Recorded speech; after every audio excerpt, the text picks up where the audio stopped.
How's it going, my friends, and welcome back to Sonny's Models.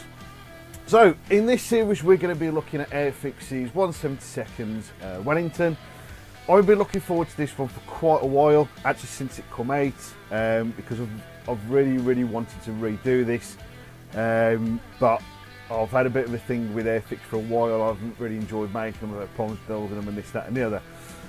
I've made a few more recently which you guys can check out on the channel, and they've put a little bit of faith back in to building them. They've actually really come up. The detail is amazing, the fits are way better, which obviously just means it's less hassle and a bit more enjoyment out of it. But the reason that I wanted to really do this, because this was actually, not this one obviously in particular because it's the new one, the first model I ever built on my own was an Airfix Wellington in 72nd. Amazingly, I still have it. I'm not sure how I've managed to keep it, but I've just kept it somehow, and it's awful. But you know what I mean? It's one of them things, just to remind you of the old days. But yeah, as you can see, it's terrible. Look at that big step in the fuselage there.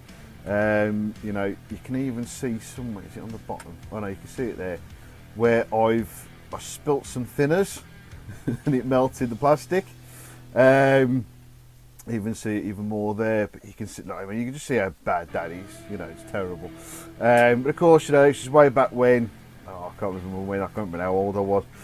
But yeah, so it's terrible. You've even got the race panel lines on it. It's that old.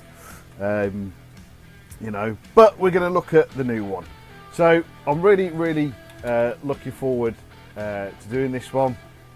So what we'll do first, we'll jump straight into looking at the model itself and all the details, and then we'll get into building it.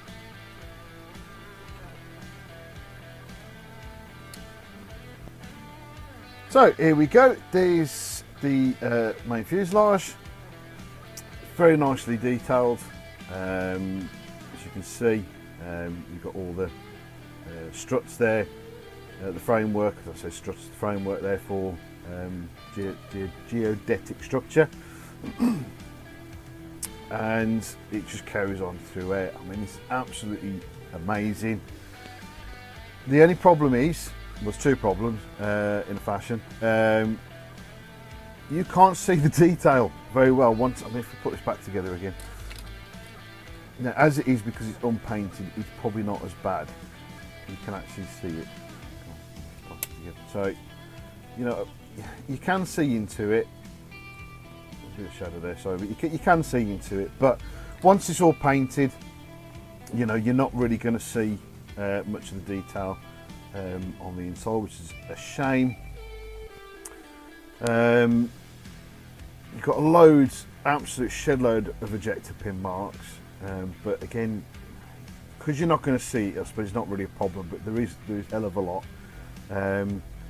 If you do have the bomb bay open, you will get these ones in there as well. Got a nice little bit of detail in the cockpit there for next to the pilot. So that's really nice. And it also, as you can see, comes with the bomb doors open if you want to do that option. Excuse me. So the tyres, they are really nice, really nicely done, really well detailed. Everything on it is amazing done. You've got the radio set there. Even the weapons, the machine guns, are absolutely ridiculously well detailed. It's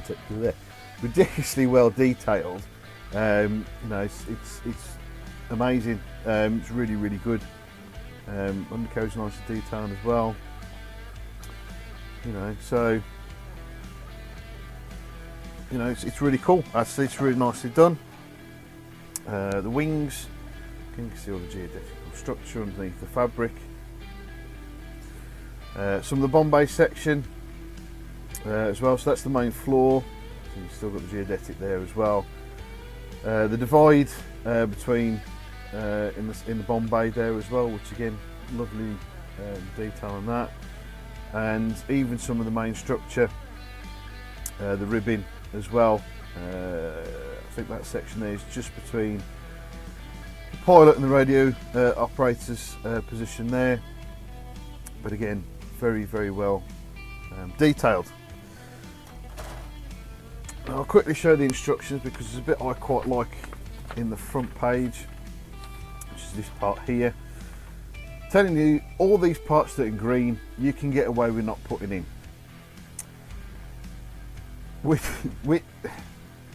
So which is really good, obviously, because you know you can save yourself a lot of time. But to me, it's like, why bother then? Why put that much level of detail in, which you've done absolute exceptional work on, and you can't see? Now, what I would have liked to have seen is maybe like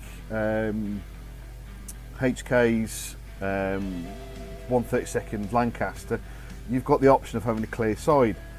I don't know why Airfix can't do that, or why they haven't done it, but it would have been a cool addition to the model and being able to see it out.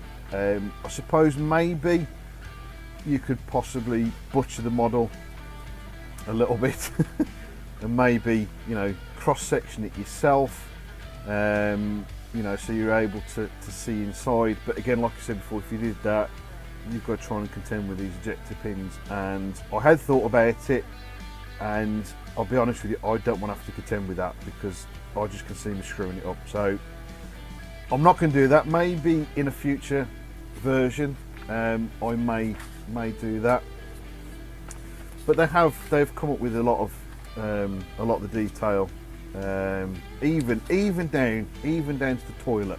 They even put the toilet in. Now that's an extreme level of detail,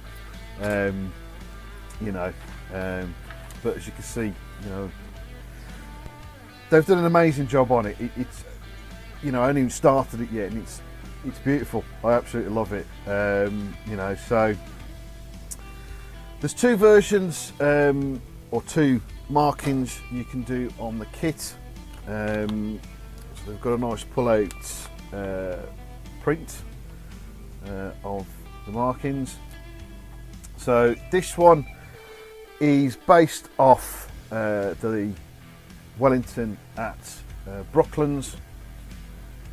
So they've written, the camera don't fit it all in, but they put the details at the top there. But it's, you know, it's the one based at the one at Brooklands, which crashed in Loch Ness, and obviously was recovered. It actually tells you there, 1985 is what I was born that year.